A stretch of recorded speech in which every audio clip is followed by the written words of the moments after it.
In my parents' house, there was only one God, and his name was Leo. From the second he could kick a soccer ball, my parents didn't just cheer, they worshipped. I, on the other hand, was Lena, the quiet one, the one who drew elaborate fantasy maps in her room while Leo was at practice. My art classes, my straight A's in subjects that weren't useful, my early admission to a respectable state college, these were met with a polite nod and a "that's nice, dear." When Leo turned 16, a shiny new convertible appeared in the driveway, paid for entirely by mom and dad. He deserves it, they beamed, for all his hard work. I got a used sedan from my aunt when I turned 16, which I was told to be grateful for. Leo's college tuition was fully covered, along with a generous monthly allowance that let him live in a swanky off-campus apartment and travel during breaks. When it was my turn, they suggested I apply for scholarships and grants saying, "You're so independent, Lena, we know you'll figure it out." And I did. I worked 3 jobs and graduated with honors, though they didn't make it to my graduation. They were visiting Leo in Europe. Years passed. Leo, with his business degree paid for by mom and dad, landed a job at a prestigious firm. He always had the latest gadgets, the most stylish clothes, and a habit of dropping hints about his high-pressure lifestyle. I, meanwhile, steadily built my career as a freelance graphic designer, slowly saving, quietly investing. My life was modest, but it was mine, built on my own efforts. Then the call started. First it was Leo, vague about needing a temporary loan for a business opportunity. My parents called me sounding frantic, asking if I could help him out, just a little. I politely declined, citing my own financial commitments.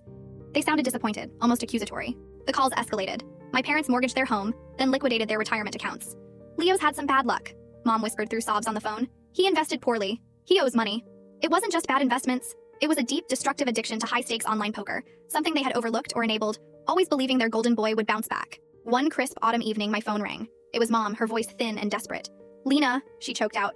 "The house. We're going to lose it. The bank is foreclosing next month. Leo can't help us. He's lost everything. We need $50,000, Lena. You're our last hope." I sat in silence for a long moment, looking at the city lights outside my apartment window. $50,000. It was a substantial sum, but I could afford it. I had worked hard, saved diligently, while they poured every resource, every ounce of love and support, into a son who consumed it all. "Mom," I finally said, my voice steady, "do you remember when I needed money for my final year of college, after my scholarships ran out? When I asked if you could help with even a small loan?" There was a pause, a hesitant, I think so, dear. "You told me I was strong, independent, and that I'd figure it out," I continued. "And I did. I worked every weekend. I ate ramen for months. I built this life with no help, no safety net from you. You told me I wasn't worth investing in." Another silence, heavier this time. "Mom," I said, my voice softening slightly. "I can't save the house for you. I can't save Leo. You enabled him, you gave him everything he asked for without consequence. And now you're asking me to clean up the wreckage he caused, wreckage you helped create. Please, Lena," she pleaded, "we're your parents." "And I'm your daughter," I replied, a bittersweet ache in my chest. "The one you ignored. The one you told to figure it out. I figured it out, Mom. I learned to rely on myself. And now you need to learn that lesson too." I hung up, the silence in my apartment vast and profound. The house was lost. Leo continued his downward spiral.